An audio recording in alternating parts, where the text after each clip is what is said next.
Дорогие друзья, сегодня в городе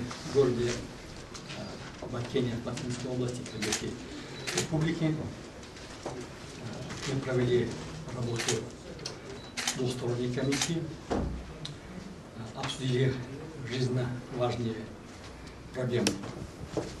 Мы еще раз подчеркнули и убедились в том, что между двумя государствами имеется общий интерес, общие цели, следовательно, и общие дела.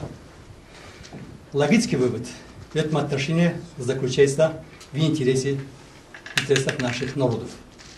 Это безопасность и социально-экономического развития наших государств. Сегодня была проделана достаточно огромная работа. Мы продвинулись на более 120 километров, согласовали эти вопросы принципиально.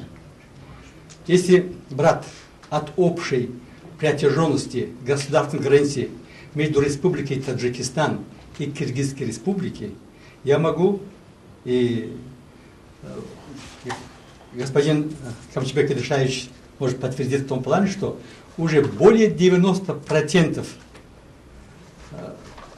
государственной границы описаны. Мы действительно ближе к решению этих вопросов.